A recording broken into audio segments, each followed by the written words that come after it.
So we're taking it for granted right now that I can speak and you can understand what I mean. Not only that communication systems exist, but that they can communicate very specific ideas. I can describe abstract concepts or complex or novel ideas, and just by listening, you can take away at least a high percentage of the meaning I'm intending to convey. It's pretty cool, and we can rightly be a little proud of the systems we've created, but how good are they really? Is there something better out there? New possibilities that we haven't thought of? Tonight, we're going to look at not just how the body talks, how a mouth or a keyboard or a microphone transmits a message. We're going to look at the language of the spirit. Stay tuned.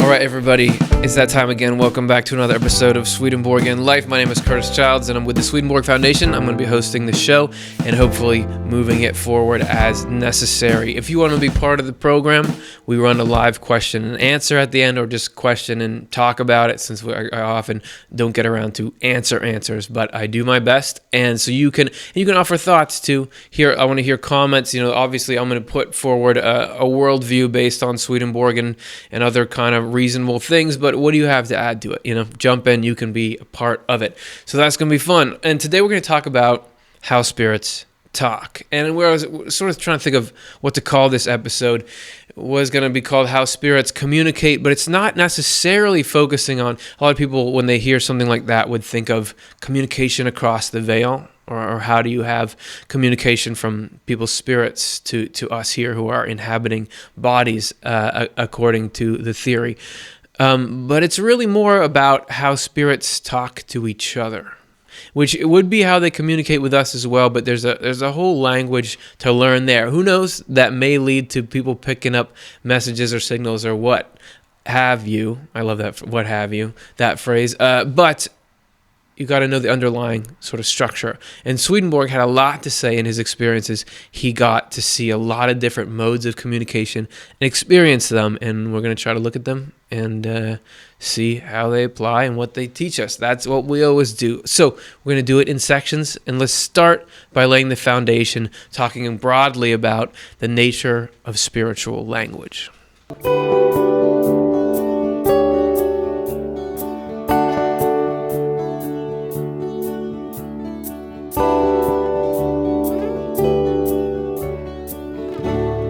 Oh yeah, so how are these guys going to tell me what the nature of the language between spirits are? Well, welcome to the show. It's the kind of thing that we do here, and we're going to do it initially through the medium of the book Heaven and Hell. And this is Swedenborg's most popular book, and what we're going to do with that is check out some instances. As with all these, we're going to look at Heaven and Hell 236. And as with all of these, you can download the book. Just click that book there. It's a free download, PDF or ebook, so you can follow along if you'd like, or explore farther, because we just read a little number and then we move on. But you can explore more. Although we will get to a lot of this section in Heaven and Hell here. Okay, let's get to these words. All people in heaven have the same language. So there's your opening statement. They all understand each other, no matter what community they come from, whether nearby or remote. This language is not learned, but is innate. It flows from their very affection and thought. The sound of the language corresponds to their affection, and the articulations of the sound, the words that is, correspond to the mental constructs that arise from their affections. Since their language corresponds to these inner events, it too is spiritual, for it is audible affection and vocal thinking. So I like that, audible affection and vocal thinking. This is the direct output. Here on this show, I can sometimes struggle for words or have a concept I don't quite know how to convey. But this is like pure material, pure transmission. And notice there he uses that word correspondence as a Swedenborgy word, which can mean a variety of things, but there means it exactly communicates with or associates with, meaning what you're feeling comes out in the tone of your voice and in other factors, and what you're thinking perfectly displays itself in the words, the concepts that you put out. Let's go to the next number in Heaven and Hell as we continue to expand our view on the language that Swedenborg reported. More about angelic language. Angelic language has nothing in common with human languages except certain words that are the sounds of a specific affection. So some words have something in common with angelic language. Yet this is not true of the words themselves. Oops, I was wrong. This is not true of the words themselves, but of their sounds. Angels are unable to utter a single word of human language. This was tried, but they could not do it.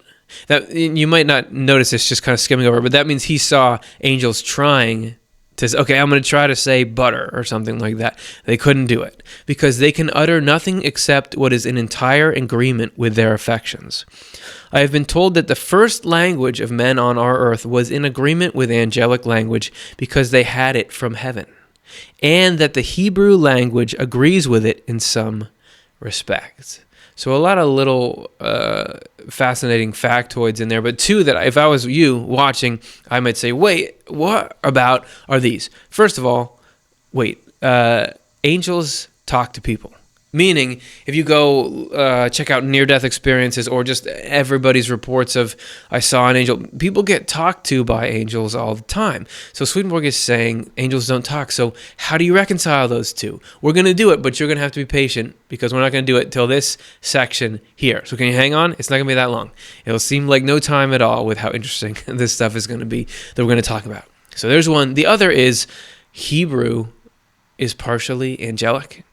And Swedenborg seems to be saying that, and actually, he says that multiple times and in multiple places, and we want to get a little deeper into that, so we got a language expert. This is Cara Dom, who you've seen on the show maybe before. She's a Latin consultant for the New Century Edition, so the new translations of Swedenborg's works that you will download when you click that box. And here she is. She's reading something from Swedenborg's Journal of Spiritual Experiences, where he goes into a little more detail with what he's talking about Hebrew language having some kind of spiritual element to it. So here she is. Then also, a little paper was let down, written in Hebrew letters such as they wrote them in the most ancient time, differing from the Hebrew letters at this day only little, but still somewhat. And the angel who was with me said that he understood everything written there from the individual letters alone, and that each of the letters contained some mental image, indeed the meaning of the mental images, and also said what Yod, what Aleph, and what Hey mean. But what the rest signified, he was not allowed to say. But he did say that all things of the word were inspired in this way, and that consequently, when the word in the Hebrew text is being read by a person on earth, the third heaven knows every inspired heavenly divine element, and that all of it, and every least thing in it, concerns the Lord. This meaning cannot be explained because it is the heavenly meaning itself, not one single mental image of which can be expressed. This all shows that the word, as the Lord said, has been inspired as to every jot and every tittle. So a jot and a tittle, those are pieces of Hebrew text. The jot comes from the word Yod, which is the smallest letter in the Hebrew alphabet. It kind of looks like an apostrophe. And it hangs up there, above the line. It's just a tiny little, and it acts like a Y, which, as in English, is sometimes a consonant, sometimes a vowel. It's also related, jot, to the word iota, which is the Greek smallest letter, the smallest letter of the Greek alphabet, and is also just a sort of apostrophe-looking thing, which is used to mean a tiny little thing in our language. In the English language, it's used to mean a tiny little thing. And the tittle is the very tip of a Hebrew letter. They're written in strokes, like you can imagine a brush stroke, and so the very tiny tip that points upwards, that's the tittle in a Hebrew letter. In a new translation of jot and tittle, I think it was rendered the smallest letter or the smallest tip of a letter, or something like that. That's what a jot and tittle is about. And the phrase jot and tittle is common in English these days from the Gospel of Matthew, where Jesus refers to it. I spoke with them about how it came about that simply the form of the Hebrew letter should present those things. And it was said that the cause came from the form in which heaven flows, which is of this character. And because those angels are in this flow, which makes the basis of order, they have perception from that. So it's a giant tangent. Sorry to go on it, but I feel like there's certain things in Swedenborg that you can't just run by without some kind of explanation. And you see what and right at the end, we could do a whole nother tangent on that, because she's saying there's a flow of heaven. And somehow this is a flow of heaven that angels can be in. It can be in, but yet can manifest itself in writing. So somehow it has its own sort of shape. And actually, there's even more about that, the Hebrew connection, and we'll get to it, but not till the end of the show. All right? Let's get back to heaven and hell and our regularly scheduled programming. This is 239, just talking more about the general nature of spiritual language. The language of angels is also full of wisdom, since it flows from the deeper levels of their thought, and their deeper thought is wisdom, the way their deeper affection is love. Their love and wisdom unite in speech. As a result, it is so full of wisdom that they can, in a single word, express what we cannot say in 1,000 words. And the concepts of their thinking can encompass things the like of which we cannot grasp, let alone articulate. This is why the things that have been heard and seen in heaven are called inexpressible, such as the ear has never heard, nor eye seen. And that's a quote from the Bible there that he's referencing. So, there not only is it pure, like it expresses exactly what's going on, but it can hit you in a way that all of our communication methods here can't do. And let's do one more section from that exact same number in heaven and hell to close this one out. This is his of being exposed to that stuff. At times I've been conveyed into the state in which angels are, and have talked with them in that state. At such times I understood everything. But when I returned to my original state, and therefore into the normal thought processes of physical consciousness, and wanted to recall what I had heard, I could not. There were 1,000 things that would not fit into natural ideas, and were therefore inexpressible except by subtle shifts of heavenly light, and not at all then in human words. So he can go up there, and when he's in the state, when he's in the moment with these angels, yeah, I get it, man. But then when he comes back down here, he just can't put it into words. And you see this phenomenon across near-death experiences as well. People will talk about, sometimes they'll say, I had blocks of knowledge or this cosmic download come into me. But when I woke up, when I came back, I couldn't remember it anymore. And I remember somebody saying in one of theirs, the cosmic knowledge was gone. They had like all these answers. People will often describe you can ask anything you want and it gets answered and you get it, but when you come back, I even think somebody in there said that the angels or the beings of light were saying you're not going to be allowed to remember that when you come back here. So it seems like Swedenborg was experiencing something similar there. All right, so we've got from generalities, let's get into some more specifics. Let's go to part 2, love and vowels.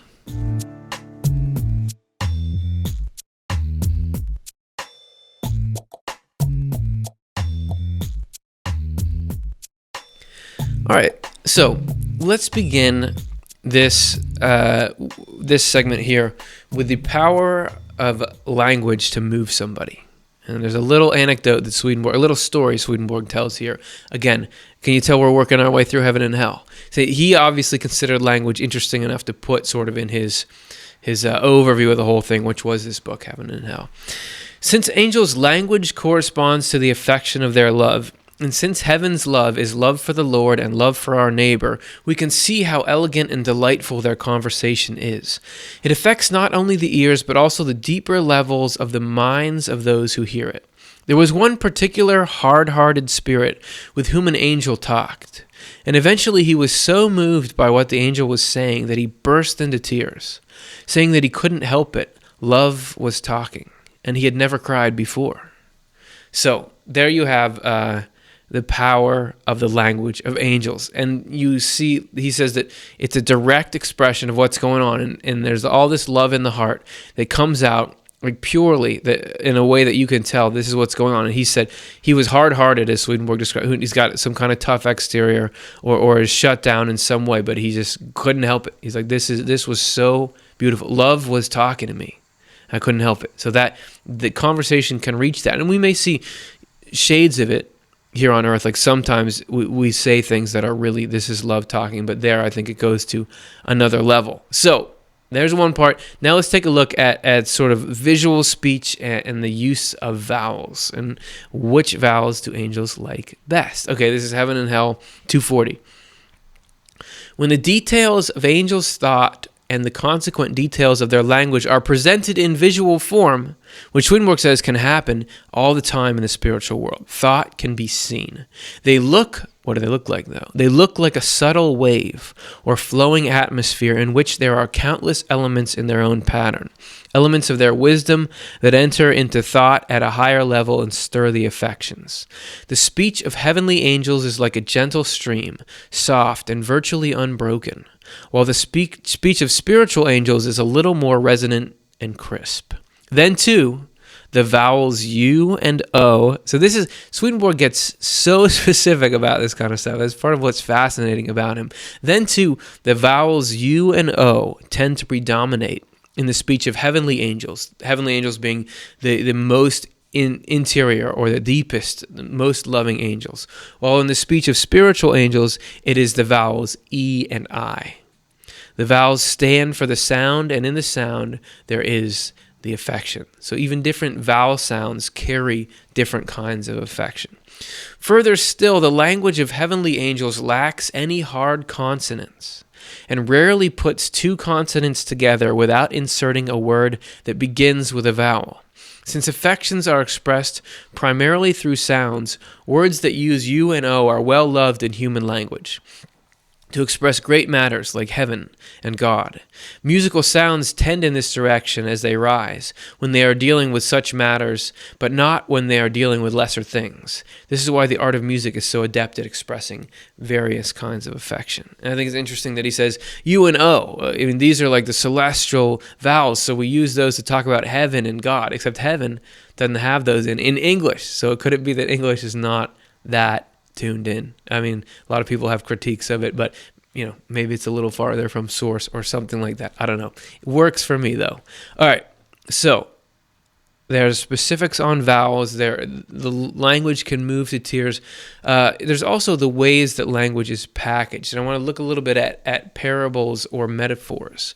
And this is something that is not necessarily like Swedenborg said, angels or spirits always talk in metaphor, but it is something that appears almost universally in the instruction and the tools of instruction in spiritual traditions. If we take a look here in Buddhism and Christianity, we first have a little quote from a website about Buddhism. You can see the link there.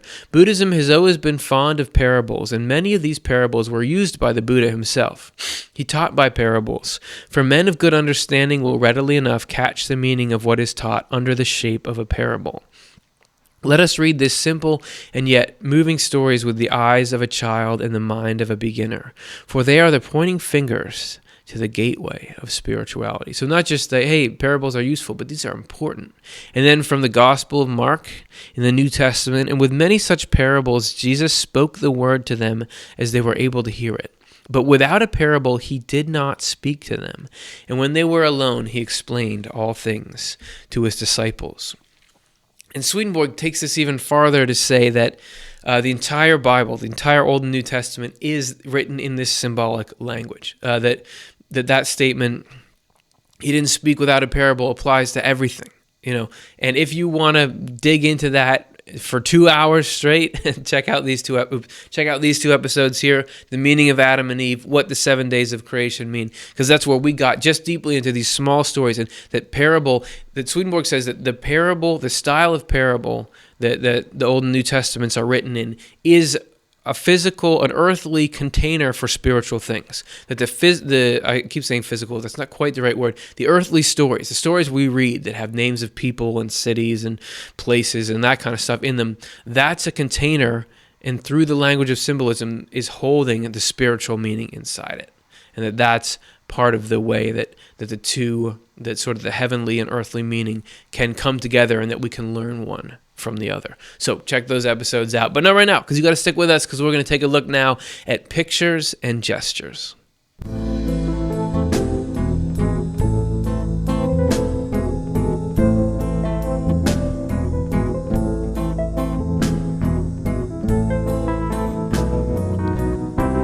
So maybe at the beginning of the show, you were saying, when we read the first thing that said, in heaven there's one language, you maybe said, hey, I want my money back, man. There's no way. Life would be dull. We have all these different languages on earth, and I'm a linguist and I love language. There's only one language in heaven. Why is everyone the same? How is that heaven? So to try to win you back, here's a number from Heaven and Hell, 244. Because in Swedenborg, you gotta hold it lightly when you start to read, because he'll say something and you might think, oh, that's what he means about everything, but then he'll clarify it in other parts, sometimes in other books. No, it's more nuanced than that, but I just stated it like it was one thing. Because here he says, there is, as already noted, a single language for everyone in heaven, but it does vary in that the language of wiser people is more, so he goes now into how it does vary. The language of wiser people is more profound and more full of shades of affection and specific concepts. The language of less wise individuals is less profound and not so full. The language of simple people is still less profound, actually consisting of words that yield meaning only the way they do when we on earth talk with each other. So there's the more you grow in wisdom, you can start out using words, but somehow you graduate to other things. There is also a language of facial expressions that switch over to a sound modified by ideas. So whatever that would be, I won't even try to imitate it. And a language in which images of heaven are combined with concepts, and the concepts are presented visually. There is also a language of bodily movements responsive to affections and portraying the same things that their verbal expressions do. There is a language of shared affections and of shared thoughts. There is a thunderous language. And there are other languages as well. So it's bursting with variety. And you see, some of those are just like bigger and badder versions of the stuff that we do here. For example, in writing, we want to try to communicate emotions on the same time. So on the left, we came up with these little faces that kind of enhance the writing, which sounds like you can enhance with facial expressions. And then we have our own sort of body language here too. I mean, obviously, if you notice me talking to you in this show, I'm always like waving my hands around and doing thumbs up and stuff, because that communicates as well. But it sounds like there's more there, and there's beyond that. There's thunderous language. There's sharing of ideas. There is mental imagery, and even body language itself goes to the next level there, as he describes in two places. One, Married Love, number 314, and True Christianity 6. This is about hands and how much hands can communicate. He says, angels can see in a person's hand all the thoughts and intentions of his mind. And then in True Christianity, when I was home again, he's describing an experience, a voice from heaven said to me, reflect on these three universal characteristics above and the three below, and then we will see them on your hand. They said on your hand because everything that we reflect on with our intellect appears before the angels as if it was written on our hands. So they weren't even like, oh, I just know what you're thinking. They're like, think about this, and then we'll read it off your hands. So hopefully you're getting your weekly dose of strangeness. If not, stay tuned. Seeing ideas is another thing that Swedenborg describes in Heaven and Hell and his book Secrets of Heaven, to introduce the individual ideas of anyone, whether an angel or one of us, can be presented visually in heaven's light when it so pleases the Lord. So you sort of think of an idea as something sort of like a sentence, but here he's saying it's more like an object. And then in Secrets of Heaven, 1008, subsection 2, because some of these numbers are so big that you get subsections in there with them. The nature of ideas is hardly known to anyone. This is what I'm talking about. They're not just sentences, they're things. People imagine that there is nothing complex about them, when in fact every idea within thought contains countless elements variously linked together so as to produce a certain form and consequent picture image of the person. the whole of which is perceived and even seen with the eyes in the next life. Take this merely as an example. I'm always glad when he says an example, because if you're wondering, what's he talking about? Here we go. When the idea of a place comes to mind, whether of a region or a city or a house, the idea and an image of all the things the person has ever done in that place crop up at the same time, and spirits and angels see them all. Or if the idea of somebody whom he has hated presents itself, the idea of all he has thought, said, and done against that person arises at the same time. So kind of like enemy Facebook, like go back and say, oh yeah, this is when I was really mad at that person. So for some good use, everything in the spiritual world is for some good use, some kind of like, hey, maybe it's time to move past that. The same applies to ideas of all things, but when these present themselves, every single detail that he has conceived of and impressed upon himself regarding a particular matter becomes apparent. Furthermore, the idea of one thing merges into the idea of the next and colors it, just as a tiny quantity of black, or like black ink, placed in water darkens the whole volume of water. Consequently, a spirit is recognized by his ideas. And what is remarkable, each one of his ideas bears his own image or likeness. So somehow our ideas reflect us. That if you were looking through some kind of storehouse of ideas, you could say, oh, look, that's one of Jerry's ideas. That's how he thinks. Or there's Martha's ideas. Right? That there's something of us in our ideas. So, ideas can be presented visually. And this got me thinking about, is there a connection? There's a lot of people in the world who say that they are getting some kind of input from the spiritual world. I'm thinking of both what you would call psychics and like energy workers, people who will get information about people. And it often comes through in symbolic imagery. So I was wondering, is this the same phenomenon that Swedenborg is describing? Well, we happen to have a friend of the show who was on another episode named William Stillman. And there's his website there. You can check it out. He's won awards for the books he's written, but he also does psychic work with people. And he says that when he gets information about people, it comes in the form of images. So here he is listing some of the imagery and what it means that he gets. And it's not just like specific to the person. He'll get images over and over again, and they come to mean specific things. So, and these are you'll see very modern references in here. So I want to take a look at these and then do a little comparing with what Swedenborg saw. So here's William describing some of the images that he sees that give him information about other people. So if you were impressed with the icon of a cake with lit candles, it's pretty obvious that that would refer to a birthday, a celebration, or possibly an anniversary or a family gathering of some sort. Another icon that may manifest, and these are fairly common themes that I've seen in my spiritual work, is that of two rams butting heads. Beyond the surface value of these animals engaged in some sort of conflict or combat, for me, and probably for many others, this would symbolize conflict or a ramming or a butting of heads in relationships, usually with a parent and child. Anytime I've been impressed with the thought of someone in military uniform saluting, it is a reference, obviously, to someone having served our country.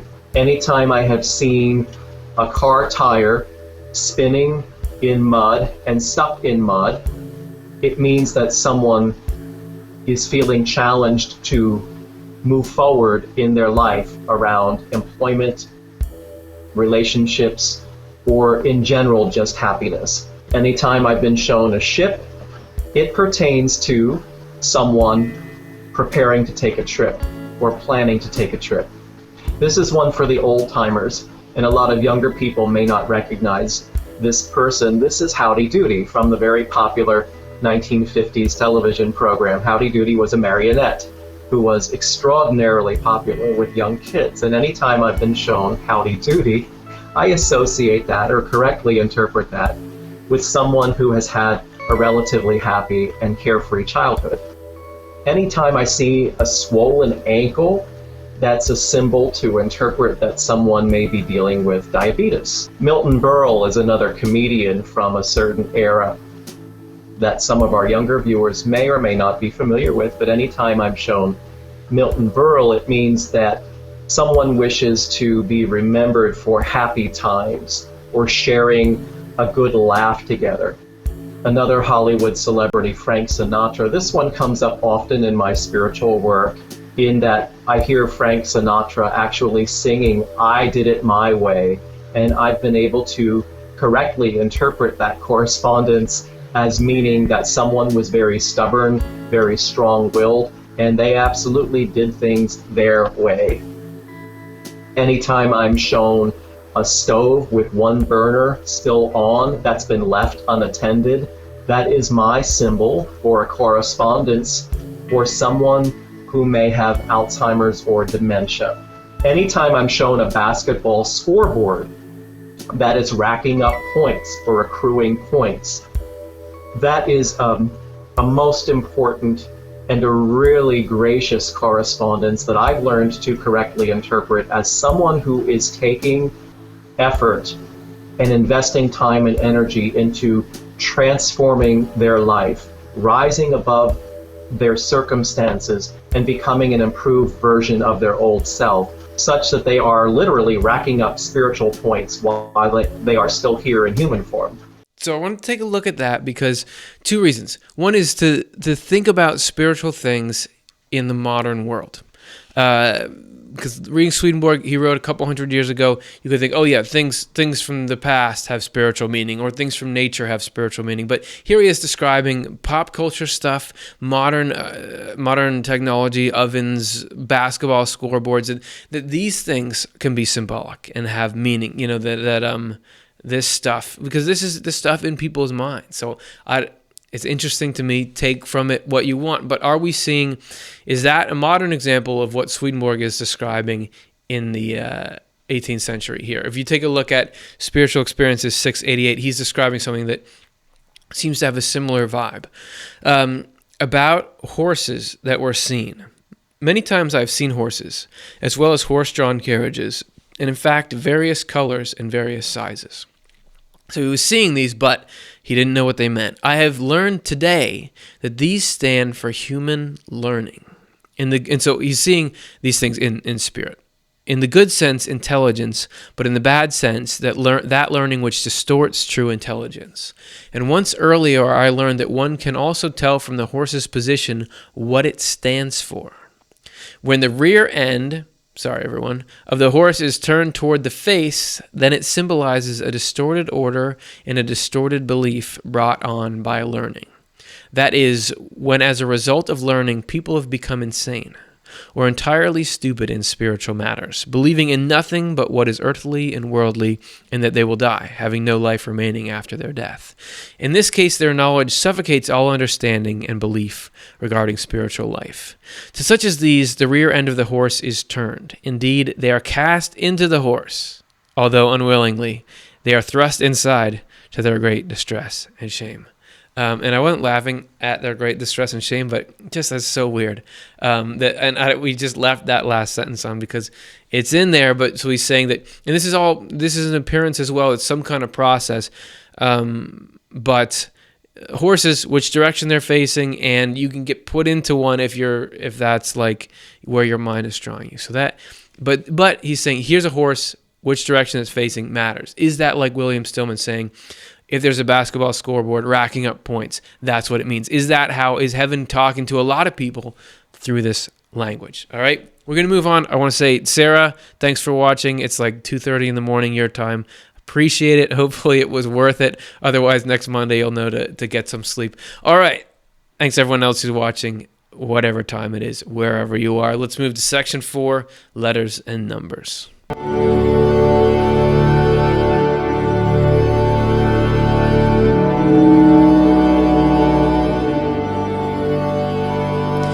Well, let's begin section 4 the way we really should begin every section, which is talking about Sir Isaac Pitman. And why would you miss an opportunity? Sir Isaac Pitman is a guy, you can see him right here. And he was a lifelong advocate of spelling reform for the English language, producing many pamphlets during his lifetime on spelling reform. His motto was "Time saved is life gained." But we're not going to talk about spelling reform right now. We're going to talk about his system of shorthand, because Isaac Pitman developed shorthand. Is like if somebody's a reporter or in a courtroom or something, and they want to write something fast and they don't have time. Like, think if you were trying to write down what I'm saying right now, and I kept talking faster and faster, it would be way too hard to write out all the letters to accurately capture this wonderful stuff I'm saying. So you'd have to find a way to write notes more quickly. He developed the thing that people use for that. And why it's interesting to this conversation is that in his Wikipedia article, which is, of course, the final authority on everything, it says that he was a fervent Swedenborgian. And in this article here from the Smart Set by Drexel University, entitled "The Alphabet and Nature of Nature and Angels," it talks about how his shorthand he developed may have been influenced by his heavy participation in Swedenborg's ideas and what Swedenborg says about the language of angels. So is this an example of all this abstract angelic language stuff actually coming down into a form that's helping people and being used? So this is a little clip from the article. Sir Isaac Pitman, born 1813, died 1897, didn't invent shorthand, but his system is the most widely used among English speakers today. Most of us don't get a chance to meet angels. If we did, we wouldn't know what to say. Isaac Pitman was trying to bridge this gap. Perhaps he thought he had found an answer in Swedenborg. Human speech could never directly express thoughts and feelings, because this would make human words divine. But human speech was a lot closer to thought and feeling than writing, which was just another mediation. If written language could be streamlined to directly express speech, writing could be a more immediate expression of people's thoughts and feelings. To achieve this, writing could focus more on tones than letters, like the angels. The spoken word could flow easily from one person to another. When that word was written down, the writing could express the word's richness without losing its meaning. Writing could be closer to wisdom and love.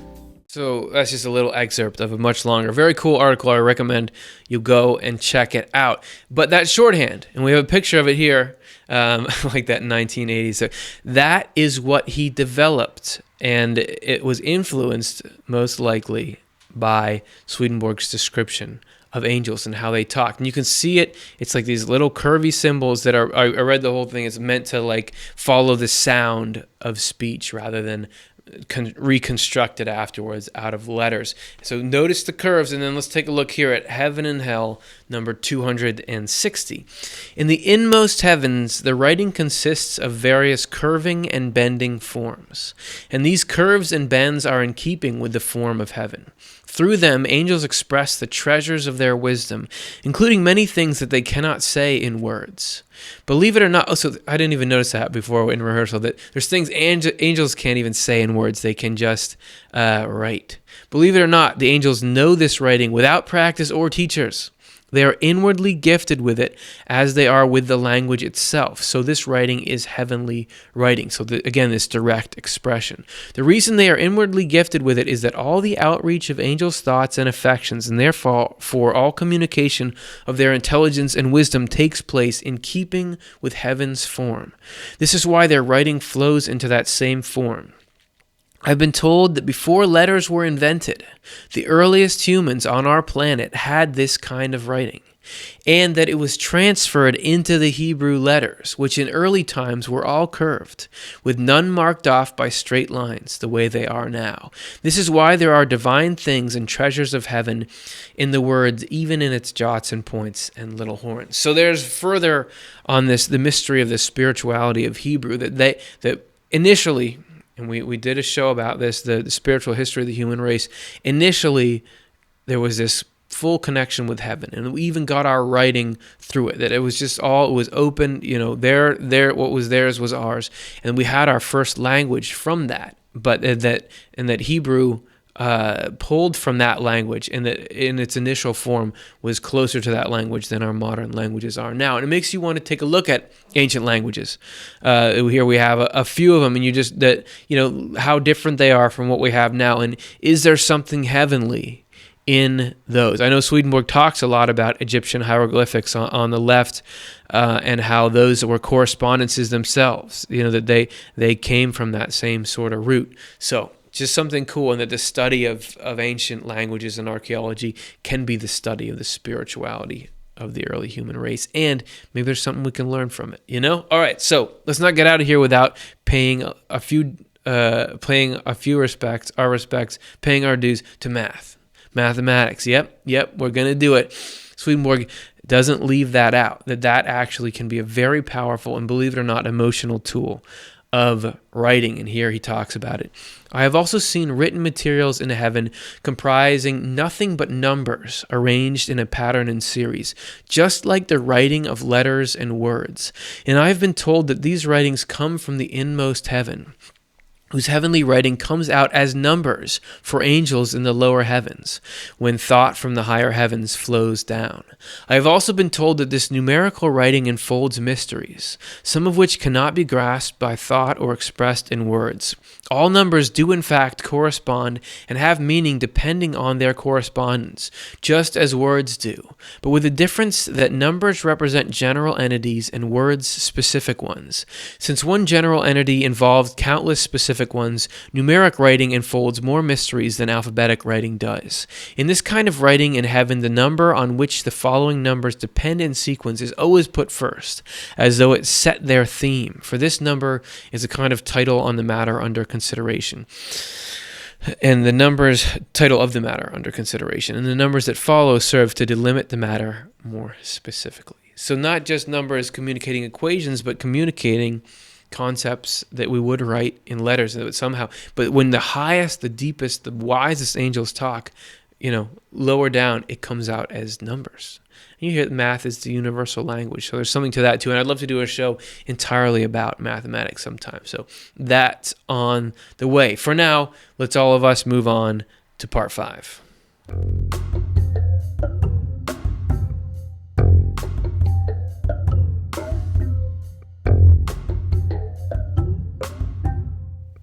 So we had some more cool stuff, and I couldn't quite think, how does it all tie together? So this is just everything else. But it doesn't mean it's lower quality content, because there's some very fascinating stuff in here. So if you could get through the other sections, you'll get through this one just fine. Okay, so in the beginning, remember, everybody was in a state of panic, because we said, wait, angels talk to people. Do you remember that? And I said, you've got to wait till this section. Dink. Well, look at us. We're in that section. So let's figure this out. How can so many people have experience talking to angels, and yet Swedenborg says angels can't speak in people's languages? Is he wrong? Is everyone else wrong? What's the answer? Here it is. Heaven and Hell, 246. Angels who talk with us do not talk in their own language, but in ours, or in other languages in which we may be fluent, not in languages of which we have no knowledge. The reason for this is that when angels talk with us, they turn toward us and unite with us. And one consequence of this union is that the two parties have much the same thought processes. Since our thinking is closely allied with our memory and our language flows from it, the two parties share the same language, the two parties being us and the angels. Further, when angels or spirits come to us and unite with us by turning toward us, they enter into our whole memory so completely that it seems exactly as though they themselves know everything we know, including our languages. And Swedenborg knew a lot of languages. So I know for sure Swedish and Latin and I believe English. So he knew a number of languages. So he probably could communicate with angels in those languages. But that they're getting them from us. That they, oh, this guy knows this language. Okay, this is how we speak to them. This is not how they would talk to each other, but they can talk to us like that. So I think that that's cool. And he said there that talking to angels, there's this uniting of minds. And let's explore that a little bit further in Heaven and Hell 252. For people who talk with angels, heaven is actually united to our world and our world to heaven. For when angels turn toward us, they unite themselves with us so completely that it seems to them exactly as though whatever is ours is actually theirs. This applies not only to the elements of our language, but to what is involved in our sight and hearing. In addition, it seems to us exactly as though the things that are flowing in through the angels are really ours. The earliest humans on our planet enjoyed this kind of union with heaven's angels, which is why their times are called the Golden Age. Because they acknowledge the divine in human form, and therefore were acknowledging the Lord, they talked with heaven's angels as they did with members of their own family. And heaven's angels talked with them in the same way. And in them, heaven and this world were a single whole. And isn't that how it should be? People say, oh, if there's really God, there's really angels, why can't we talk to them? Why is there all this secrecy or this silence? And there's not supposed to be. It's supposed to be that you can talk to angels like you talk to your own family. It would help answer a lot of questions, right? And hopefully we can work back into that groove where that can happen. So I understand some of you are probably upset because we're reading so many things from the book Heaven and Hell, and we're not diversifying enough. So let's read from True Christianity. And this is one last little thing. I just wanted to pop it in because it's so interesting. The notion that there is one God flows into our souls from God because everything that is divine as a whole and in every detail is God. And because everything that is divine is integrated into a unity, it cannot help but inspire in us the idea of one God. This idea grows even stronger as God lifts us into the light of heaven. In angelic light, the angels cannot force themselves to say gods. In fact, every phrase of their speech ends rhythmically on a single beat, a phenomenon that arises from no other cause than the notion inflowing into their souls that there is one God. So I don't know what that means. It flows and ends on a single beat, something like that. Somehow, the idea that there's one God flows into the way that their sentence structure works there. So we had gotten all this material. So there's one little thing. We gotten all this material, and we're like, we got our show ready, and then we found another passage. Karin found another passage that's like this really awesome story that Swedenborg tells about this experience of spiritual language. So we got to put it in there. So this is what we're going to close with today. This is from Swedenborg's Spiritual Experiences, number 448 to 452. It's just me because we ran out of people to read these, so it's just me reading it. But we put some imagery to it to help it make some more sense. And just it's a bit of an odyssey, so let's just go on it together. Today, while I was writing, I became aware that heaven was speaking, but I did not understand anything. Now I am told that they had been glorifying the Redeemer of the human race. I perceived only a surge, as if of a distinct beam, and universal elements somewhat sparkling, so to speak, so that I would recognize them to be universal, having no regard to persons or to oneself, but only to realities in general. Besides this, I heard a different kind of speech during both periods of sleep, last night and the night before, an inward pictorial speech.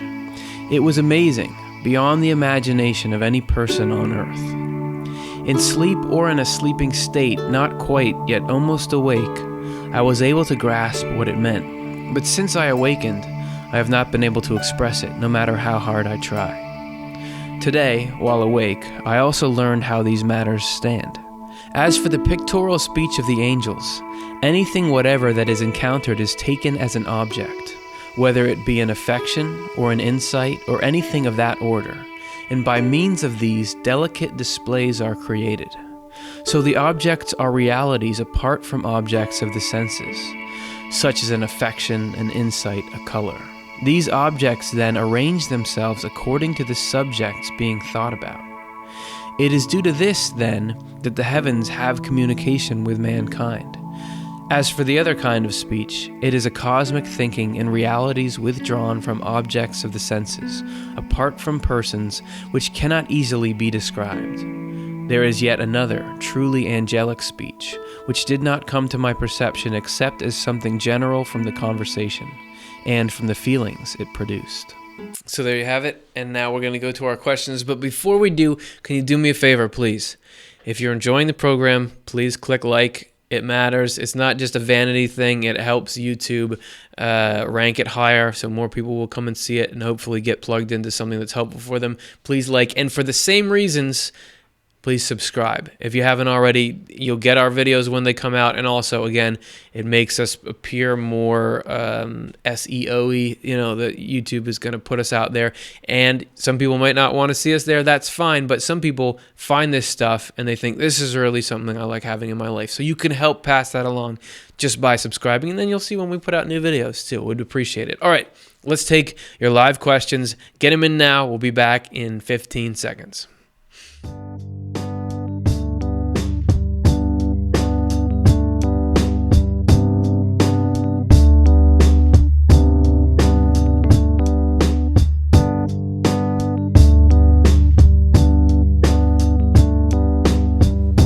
All right, here we go. It's the part of the show where, we flow. We answer questions, or we try. We talk about them. And let's get to our first one right now. Lee, YouTube. When we were in the world, our thoughts and language was worldly. Will we develop a better understanding of spiritual talk? Yes, we will. Swedenborg talks about... You notice he says you learn the angelic language innately. You even learn angelic writing innately. He also says that we become, in the spirit, you're more articulate. You understand things better. And this is across the board. For some people, it's very hard to in certain situations, say what they mean. I should have said this, I should have said that. That everybody can speak really well. And that's something that comes just from being lifted out of the body. And then furthermore, you're continually perfected in wisdom, and your ideas are continually improved, so you get more and more eloquent and start to rocket off into all these different kinds of languages he's talking about, the pictorial forms and all these kind of cool things. So certainly your ability to put out information and to absorb it gets more better and more better, as I understand it, based on Swedenborg.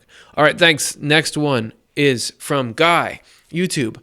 I have read in certain work of Swedenborg that some communities or worlds have issues understanding each other because their spiritual understandings are too different. Can Curtis elaborate on this? So, spiritual distance, as Swedenborg describes it, is caused by similarity or dissimilarity of affection. That things are farther apart, the less similar what people love is, and that speech ideas are sort of an expression of the love that you have. So he talks about spiritual distance. I'm not sure exactly which thing you're referring to here, but I'll just give a general. This is a general laws of what Swedenborg says about this kind of stuff. That as you go to different kinds of love, your ability to understand changes.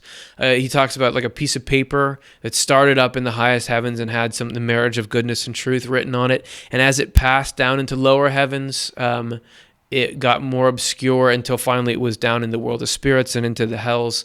It got more and more obscure until it meant its opposite. So there's that kind of distance. Then also there are people who have actually, I don't want to finish that thought yet, because he does talk about you can have your understanding raised up at any time, but so that you can understand these deep mysteries. But when you're let down and left to your own devices, you turn away.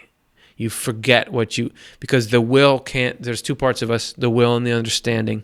The will is like your motivations, your feelings, and that can't just be moved all around. The understanding can't. So if your will is opposed to it, even if you knew it before, you'd forget it and push it away. So that's the elaboration I'm going to give right now. If there's probably a lot more good things to say about it, but so let me know where you're talking about. I can look it up and say more about it. But those are my basics. Hopefully that was worth your time. Okay, let's take a look at the next one. Sir Laugh a Lot F. Is there money in heaven? Do angels in any heavens use money? Not that I have heard from Swedenborg. We did a show called 8 Strange Places in the Afterlife. And there you had a story that was told about these guys. They weren't in heaven. They were in hell, I believe, or world of spirits, I think hell. And they sat around this table and imagined that they had these little flakes of gold, and they imagined that there were tons of gold coins and that they were the richest people in the country.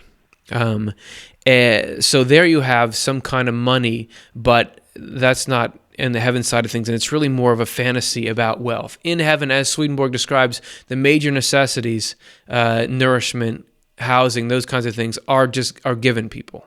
He doesn't talk about a need for exchange. There's a lot of very Earth, our society, like things about heaven. He described everybody has a job and they do it, but it's not the same transactional thing where you have to do it or you don't get paid, because people would never not want to do it. This is what they love to do, is contribute to society. He does talk about in certain areas of hell, if you don't work, you don't get food for that day, even though you don't die without food, but it's just like a nourishment, like a happiness thing. You don't get clothes, that kind of, so there is sort of that transactional thing there to try to get people to participate. But in heaven, as far as I'm aware, there's nothing like that kind of keeping people together. In this world, we have to use it as a tool to keep things functioning, but I don't think so. So there's my answer on that one. Okay, so let's go more. Another question, please. Sandra APSS 2008. What about the A vowel? He doesn't mention the A vowel, did he? And I'm going to go ahead and use one of my I don't know cards for this because I don't know what he says about that. And I don't want to just make something up. I think it's a good one. And what about why? You know, if we're going to talk about that as well. I don't know. I would have to look. I don't know if he mentions it. He doesn't go on extensively about angelic language in that with the specifics of how lettering works. And it's interesting because it's different writing anyway, but there still are those corresponding sounds. And I don't know if, you know how we have in English sort of different sounds for different vowels depending on how they're used. I don't know if those different sounds have different sort of correspondences. So you are heavily in the territory of things I don't know. Hope you enjoy it there. So sorry about that. Okay, next one. Jim. Hi, Curtis. Will I see my beloved grandma when I die? Hi, Jim. I absolutely believe so. That's one of the things that seems like everybody's saying that. Meaning, Swedenborg talks about people being reunited with their families again. That we're all given the chance to go see people, not just our families, people we've known, our friends. You know, Swedenborg met a ton of people even during his spiritual experiences that he knew that you get to. Love is what makes connection. Love, like I said before in an answer to a previous question, the more different people's love is, the more it pushes them apart. The more closer it is, the more they love each other. It brings them together. So you and your grandma would be like a magnet drawing toward each other there. Not only Swedenborg is saying that, though, that's just a staple of near-death experiences, all kinds of things. So I would absolutely say you're going to see her, and I would imagine she's going to be there right at the beginning. It sounds like you guys had a cool bond. So for what it's worth, I think yes. And I think she's probably looking forward to that day a lot. So those are my thoughts on it. All right, so let's take a look at another question. FCOGZA. In Swedenborg's books, he says incredibly beautiful things that move me deeply about his conversations with angels. But I want to know if in some places he talks about his personal relationship with God. Also, Curtis, I want to know, how is your personal relationship with the Lord? You have to ask the Lord about that, how he thinks it's going. I think it's pretty good, man. I think it's like everybody, it's like sometimes I'm really tuned in and I'm thinking about, and I'm answering your second question first. How do you build that relationship with God? You know, you gotta, like, because it's different than building a relationship with a person. You know, you call someone, you hang out with them, but with God it's a little different, right? Because you can't have this one-on-one conversation.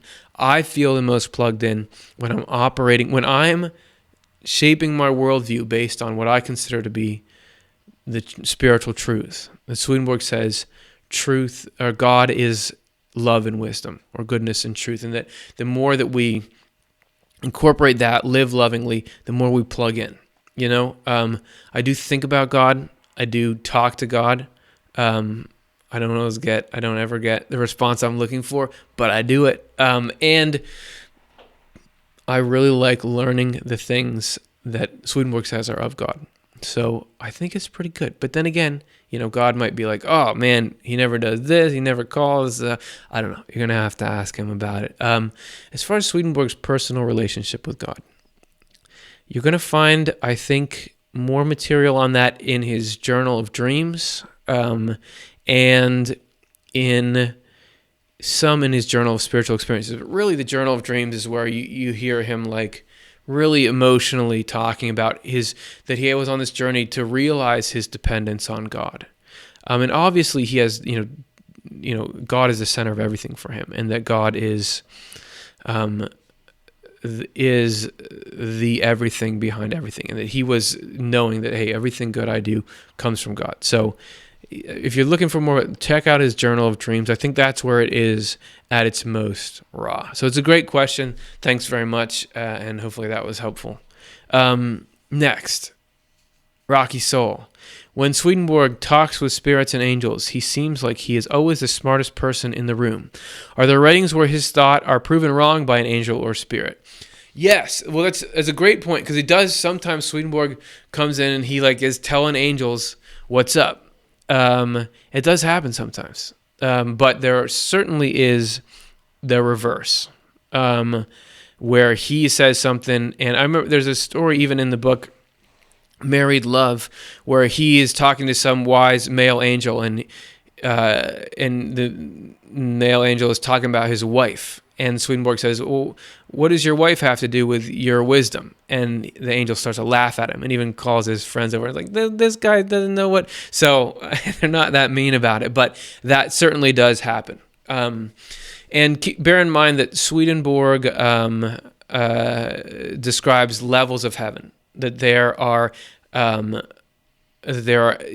angels is a very broad term, in the lowest sense, just describing people who are just pretty good, but they're not whoa, all the way up to, even in this episode, we read him describing that he was taken up with those angels, and they said all this stuff to him and he couldn't even remember it when he came down. There are also a lot of instances of him learning. I mean, obviously he learns a lot from angels. So this is things that he didn't know and that he is being told. So you will come across numerous stories where, he is not the smartest guy in the room.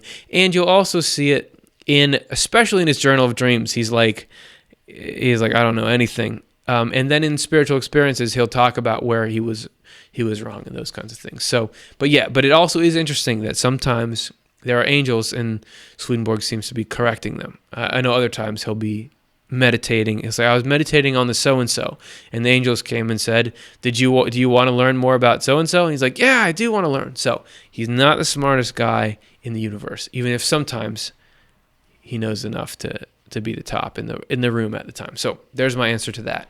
Next question. Micah, dear Curtis and your wonderful colleagues, take a bow, everybody. Is it possible, even remotely possible, that we are actually in some kind of hell, albeit a less severe kind of hell? With thanks. Well, feels like it, doesn't it? I would say yes.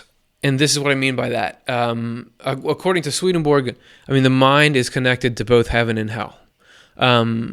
So I can be in hell right now.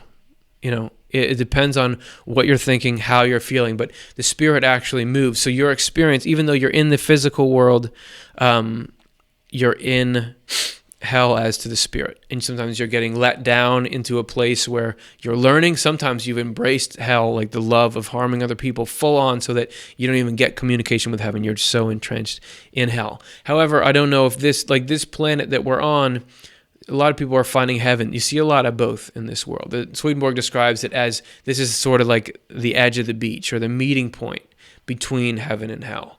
And that we regularly can interact with both. So life can be hell, and you can be in hell in different parts of your life, but there is a difference between the state that Swedenborg calls hell and the state that we're in now. It's all semantics in a way. But in terms of, hey, is there a much better life out there than this one? Yeah. And are we real backwards as compared to how we can get if we get turned around by God? Absolutely. Swedenborg says we're immersed in all kinds of evil, even if we sometimes don't realize it. So that there is a hell side, that our souls are being brought into heaven, we're being cleaned up. So there are elements, what you say, there are elements of that for sure. And if we need to call this a kind of hell, we can do it. And I think people will be like, yeah, man, I'm with you. So those are a few thoughts on that. So in general, yes and no and yes. Okay? All right. So we had 2 more. Now we have 3 more. We'll do them all. We'll do all 3 of these, and then I think we'll wrap it up. Let's take a look at our next one. Lisa, is correspondence a form of spiritual language? If Swedenborg taught himself to put himself in a state of mind to communicate with spirits, can we do the same? Or was he chosen to reveal this information? So yes, correspondence is definitely a form of spiritual language. And that was part of what I was trying to take a look at with the William Stillman thing, is that language universal? Are people seeing this? As far as can we learn to read correspondences, I think so. And I think you have indigenous cultures around Native Americans, a certain animal sighting would mean something to them, I believe, right? And is that knowing correspondences? Can we see them? Can we know by what's going on in the physical world, what's going on in the spiritual world? That's very possible. Could you learn enough to do that? I would think so. I mean, if it's a system that's consistent, you should be able to. I don't know if there's enough material to do that or not, but also, the answer to your second and third questions, yes, he was chosen according to him to reveal this information, that this was not just like he was hanging out and climbed up, and now I'm here, that this was the divine saying, hey, I want you to do this specific thing right now. Actually, I've been preparing you your whole life to be able to impart this, to be the right kind of person that can gather this information and dispense it in a form that those guys who are going to watch that show down the road can get, that is something that was him. But it doesn't mean that nobody else can do it. Swedenborg does talk about that we should be able to have this ability. A lot of it has a moral component to it, that if you want to really be going in the right direction, breaching the veil, you want to be, making sure you're not doing bad things, doing good, taking the path of spiritual growth and regeneration. But as far as lifting that veil, I would imagine there are ways to do it, and it's everything is a system. So if we learn the system, you should be able to read it. And it could be that starting with dreams, that the more you can learn about dream symbolism, that can begin to speak with you, and then maybe that moves on from there. So I think, yeah, man, that's what I think. Okay, 2 more. Let's take a look. Eric, why does God occlude himself from most of us but reveal himself to Swedenborg? Yeah, so that's kind of a good question to follow that last one. And it can be frustrating because I often feel like I would like to have the kind of access that Swedenborg had, that he could know all these secrets and this kind of thing, and that he could get answers, immediate answers. If he had a negative thought come into his head, he could see where that come from, what does it mean? He could know all kinds of things that I would like to know. So why did he get to know all this and we don't? And I think the answer is there's a show that we did a while ago called Why Don't Our Loved Ones Communicate With Us More? And the basic message of that, because you'd think if people died and they love us and we love them and there really is life after death, why don't we hear from them more?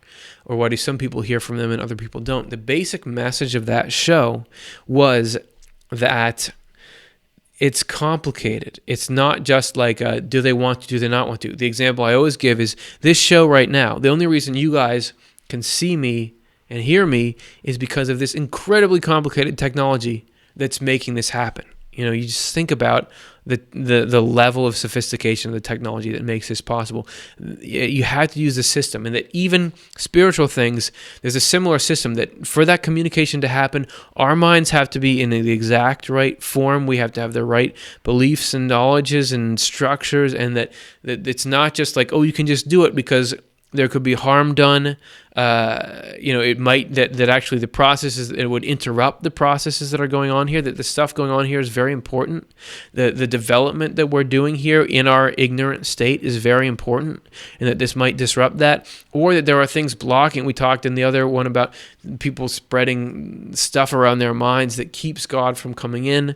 The overall nature of the human race, Swedenborg says that in the most ancient times, everybody was talking to angels. It wasn't just the Swedenborgs of the world. Everybody had this access point, but the nature of the human psyche changed. The system was broken. Somebody cut the Ethernet cable, right, and smashed the router so that there's not this ability to communicate, and we're suffering sort of the fallout from that because there is an order to everything. So for all those reasons, it's not just that God likes Swedenborg more, that there's a system. So even though God is unlimited, he works through means. He has to work through means. Like, okay, Swedenborg, I've been priming this person to disperse information. So now I've got it, and we can put it in books and then get it to people. It's not like it's only Swedenborg. Plenty of people are seeing and getting messages. But yeah, you and I, Eric, we don't get it like they do, and those are my reasons why. And maybe those are satisfying, and maybe they're not, but I tried my best. All right, so one more, and then we'll let y'all go. Jessica, what does Swedenborg say about our gender on the other side? I'm interested more so surrounding transgender people. Well, I'd say there's two questions there. One is, what does Swedenborg say about our gender on the other side? He says that you stay what you are. So, and he actually says that you're more so. If you're male, you're still as much or more so male. If you're female, you're more so female. However, which do you stay if you're transgender? So what's going on with that? That's a different question, and he doesn't say anything about that. What do people like intersex people? Some people are born with sort of organs of both sexes. So which ones are they? And like the doctors have to make a choice. What goes on there? That I would love to know. So back to Eric's question, why can't I just go ask God what is going on with that? I don't know. And yeah, you hear these stories. People will have a body of one gender, but very strongly feel like they're the other gender, and they can't be happy until they're that other gender. So, I don't know, man. I don't know. The answer is I don't know, and I would love to know. There wasn't such a thing as trans, like you couldn't, like what we now consider transgendered, where you like can get surgeries and those kinds of things, obviously wasn't happening back then. Whether there probably were people with the same kind of feelings, but I haven't found anything in Swedenborg that deals with that. The answer has got to be something good, something that everybody winds up happy. That's got to be the answer, because God is love and wisdom. But if I knew the answer to that, we would do a show on it for sure. Okay. So there's my answer to that. Now, there's one more question. I said we're only going to do 3 more, but I found another question, so let's do it. Okay, this one is the Carrie Cool-Misik. When we pray to God, what is the significance of the name used to pray? Is Jesus or Jehovah preferred? What does Swedenborg have to say about this? Okay, first I'm considering the last part. What does Swedenborg have to say about this? Because Swedenborg, as somebody was mentioning in another episode, or maybe not a live question, but a question I got afterwards during the week. Yeah, I try to read as many of those as I can too. If you haven't noticed, he has a very Christian flavor to him. Right, that is the basis of things. However, so it may be that he talks about the importance of the name of Jesus. However, it's not that simple, because first of all, he says if people live by their belief system, their religious traditions, that can be the pathway to heaven for them. So it's less about the name, it's more about the quality. We had a show back in the day called Who or What is Jesus, where he talked about Jesus, and that the name of Jesus Christ is Swedenborg says spiritually, someone's name is their quality. So the qualities of love and wisdom, that's the quality of Jesus Christ, right? So that's the name. That's what's important. As for how much power specific words carry in them, I don't know. It could be a lot, could be a little. I would imagine, though, it's what it means to you. I think some people have a very powerful connection with those names, Jesus or Jehovah. Others may have a very hard time stomaching those. If you're somebody who's had some really negative experiences with Christians doing bad things to you or your ancestors in the past, it might be really hard. And in that case, maybe it's blocking you off.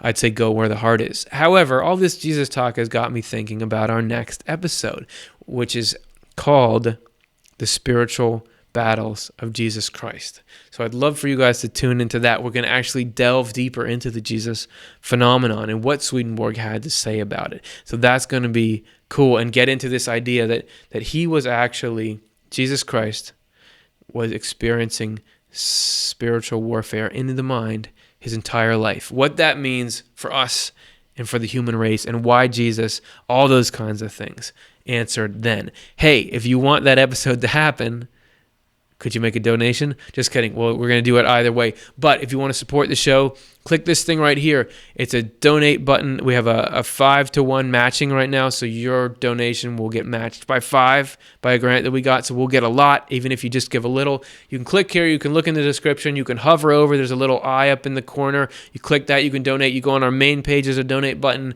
Obviously, we love money. We put these buttons everywhere. Well, but in all seriousness, this is how this stuff happens. Is that we get the resources to make it happen. So if you are benefiting from this, and if you're just watching for the first time, don't worry about it. If you don't feel like you got the money to do it, don't worry about it. What we want is that you're feeling pumped and you want to contribute and have that money, energy, do that in the world. That's when you can do it, all right? So no pressure if it's not the right time. All right, so again, we're going to do an episode next week called The Spiritual Battles of Jesus Christ. That sounds interesting, doesn't it? Don't you want to be there? Same time, same place. See you then. Thanks for another great episode. All the questions were awesome. Fun hanging out, and I will see you next time.